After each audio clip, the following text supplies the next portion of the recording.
Hello, I'm Mason Wordsworth, and this is a PowerPoint on becoming an effective race across the world team with the use of leadership.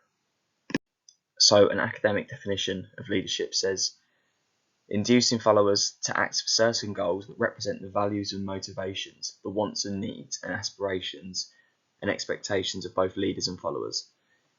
This doesn't mean that the coach is being the main leader or the standpoint of every sort of point of success. It involves the leader being the catalyst to drive the team forwards. Now, you look at people like Jurgen Klopp or Pep Guardiola, a lot of players look at them and think that they are a good leader because they are the ones that set the team up, but they can't go out there and do the performance themselves. They're there to be the standpoint and the benchmark of how players should act and how they should be, and to organise them and set them up properly. But there's this two-way relationship where players have to work for themselves. The four I's of transformational leadership. So, transformational leadership, the overall aim is to turn members of the group and participants into leaders themselves, and this will be done through the four I's. So first of all, the first I is idealized influence, and this is done in two parts. Firstly, coaches' behaviours and how they act are important to share the same interests as the team and to have that collective goal of success. So if the leader of the team has the same interests and the same goals as the rest of the team, they're going to have this collective want for success, and that's important in the race across the world team, because if everyone's on the same page of what they're trying to achieve and how they're trying to achieve it, there's going to be more of a chance of actually succeeding. The second point is inspirational motivation. So given that why factor of how and why people are trying to put themselves through this training, because sometimes, especially in sports where athletes put themselves through tough training, the leader here has to be the reason why and how we're going to achieve going through this tough training phase, and give that motivation to their players to keep on going, because in the long run they know that it's going to help with the success of the team. The third point is intellectual stimulation.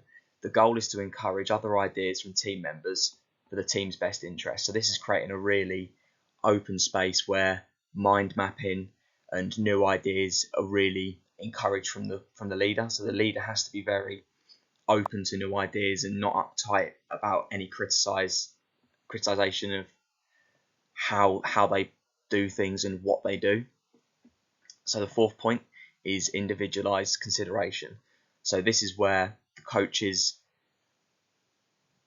will try and understand how the team works and what works well for each team member, because everyone's going to be different and everyone's going to have different situations of how they've been brought up, so people will respond differently. Paul Gascoigne famously said about Bobby Robson that he would treat him very sort of gently and very softly, but then he would give the hairdryer treatment to other players because he knew that Paul Gascoigne had to be treated in a very sort of soft manner. So this is a case study in 2019, looking at a moderately even split of males and females playing at a high level college volleyball in Taiwan. So the aim and the research question was to examine the moderating role of team trust between transformational leadership and cohesion. So when doing this, the measures were asking the volleyball players about the four I's of transformational leadership, measured on a 1 to 5 Likert scale, and seeing how the four I's related to the coach's behaviours when they were taking the session. And the measure was on a group level, so it wasn't the individual looking at the individual's coach, it's how they felt trusted from a team's perspective. And they used a hierarchical linear modelling to examine the effects of gender, which it had on task cohesion, trust and leadership throughout the session. So this case study found that trust positively affected athletes' perception of social cohesion, and both the effects of transformational leadership and social cohesion. This means that the coach's interactions through transformational leadership can aid the development of both cohesion and increase teams' overall trust. And if there's that trust between that team, there's going to be more likely of a bond throughout the camp, and this will affect how people will be in the race across the world team, because if there's this overall sense of togetherness, people are going to want to stick together because they'll feel like they're all in it together and there's this team trust. But because there's no increase in task cohesion, there may be a little bit of a slip off the road from like the actual task at hand. They may not be as focused on what's actually going on, but more involved with how they react with their friends in the team.